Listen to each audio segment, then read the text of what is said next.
गुलाम रसूल के बयान पर भारतीय जनता पार्टी ने पलटवार किया। बीजेपी प्रवक्ता निखिल आनंद ने कहा कि गुलाम रसूल एक तरफ हिंदू धर्म का मजाक उड़ा रहे तो दूसरी तरफ वो भारतीय सेना के शौर्य पर भी सवालिया निशान खड़े कर रहे हैं। गुलाम रसूल कह रहे हैं कि लोहे को लोहा काट सकता है, गाजर नहीं। इसका मतलब क्या है वो खुद ज्यादा बेहतर तरीके से समझा पाएंगे, लेकिन उन्होंने ये कहा कि 30% मुस्लिमों को भारतीय सेना में शामिल कर दिया जाए अगर पीएम को डर लगता है आतंकवाद से लड़ने में। तो ये कहना है गुलाम रसूल का। इस पर भारतीय जनता पार्टी ने कैसे पलटवार किया ये भी सुनाते हैं आपको।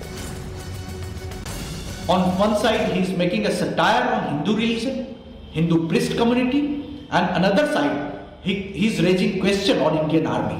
We condemn this. Nitish Kumar must check his tongue. और साकेत हमारे सहयोगी इस खबर पर ज्यादा जानकारी के साथ जुड़ गए। साकेत, गुलाम रसूल के बयान का क्या कोई दूसरा मतलब निकाला जा सकता है क्या? क्योंकि जो बयान उन्होंने दिया उससे सीधे तौर पर यह समझ में आता है कि आज के समय में जो भारतीय सेना में जवान है वो शायद आतंकवाद से लड़ने के लिए उतने काबिल नहीं है और इसीलिए वो 30% मुस्लिमों को उसमें शामिल किए जाने की राय दे रहे हैं।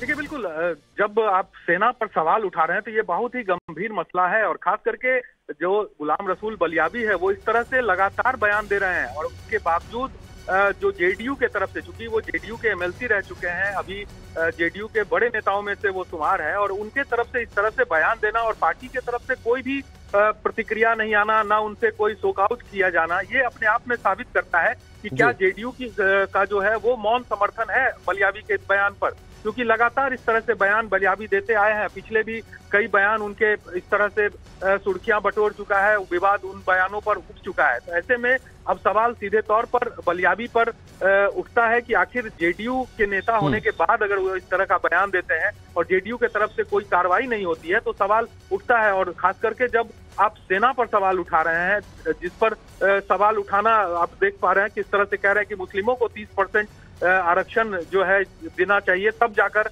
ये लड़ाई होगी। और खास करके वो कह रहे हैं कि जब पाकिस्तान से लड़ाई की बात हुई तब जाकर अब्दुल कलाम ने यहाँ पर मिसाइल बनाया और उन्होंने ही उनसे लोहा लिया। तो इस तरह का बयान उनके तरफ से लगातार आ रहा है। लेकिन साकेत, बहुत दिलचस्प ये है कि जब इस तरह के मामलों पर जेडीयू का स्टैंड जाने की कोशिश की जाती है तो नीतीश कुमार एक शब्द में कह देते हैं पता नहीं।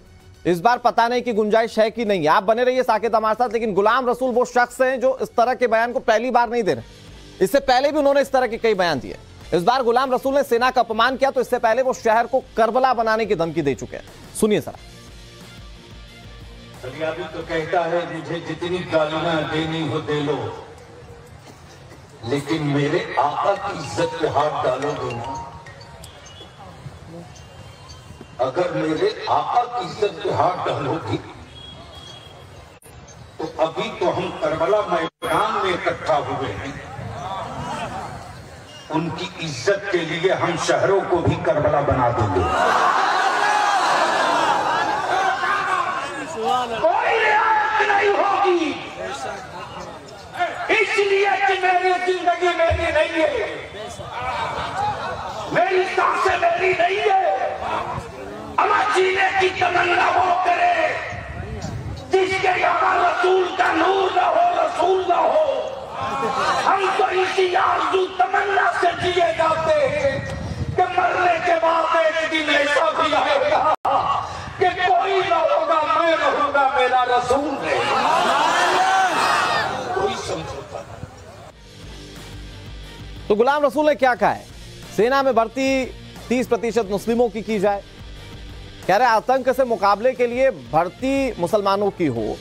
कह रहे हैं कि लोहे को लोहा काटता है, गाजर नहीं। अभी जो हमारे देश के वीर सपूत जंग लड़ते हैं, आतंकवादियों को यहां से खदेड़ देते हैं, वो भी शेर हैं, लेकिन उन्हें न जाने इसके पीछे की क्या मंशा है। देश को बचाने का तरीका हमें पता है, ये गुलाम रसूल कह रहे हैं। और इस मामले को लेकर बीजेपी लगातार सवाल उठा रही है। बीजेपी कह रही है कि आप सेना के शौर्य को अपमानित कर रहे हैं।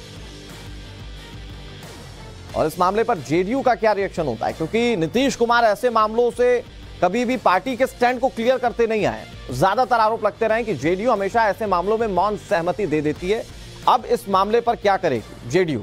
और न सिर्फ जेडीयू बल्कि जेडीयू के साथ सत्ता चलाने वाले आरजेडी के नेता इस पर क्या स्टैंड रखते हैं, ये सवाल बड़ा है। और तारकिशोर जी हमारे साथ जुड़ गए, भारतीय जनता पार्टी के नेता हैं। सर, बहुत बहुत स्वागत है आपका टाइम्स नाउ भारत पर। आप कैसे देख रहे हैं सर इस बयान को, गुलाम रसूल के बयान को? वो कह रहे हैं कि 30% मुस्लिमों की भर्ती की जाए क्योंकि लोहे को लोहा काटता है, लोहे को गाजर नहीं काट सकता।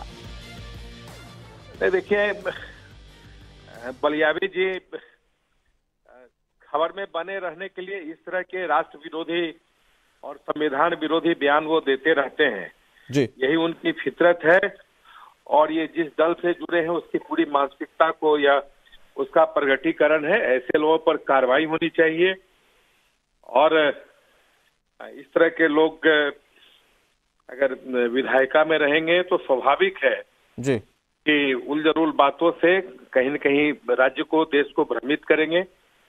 ये ऐसे लोगों पर संवैधानिक कार्रवाई होनी चाहिए। सर, आपको लगता है जेडीयू साथ देगी गुलाम रसूल का या उनके बयान से अलग किनारा करेगी? क्या लगता है आपको? जेडीयू का स्टैंड क्या लगता है? सब एक ही थैली के चट्टे बट्टे हैं। कभी किसी बयान पर कोई सहयोगी दल बोलेंगे कि मेरा कोई लेना देना नहीं है। पता नहीं इनका किन किन कामों से कि इन लोगों का आपस का लेना देना है, ये अभी तक उसका खुलासा ये नहीं कर पाए हैं।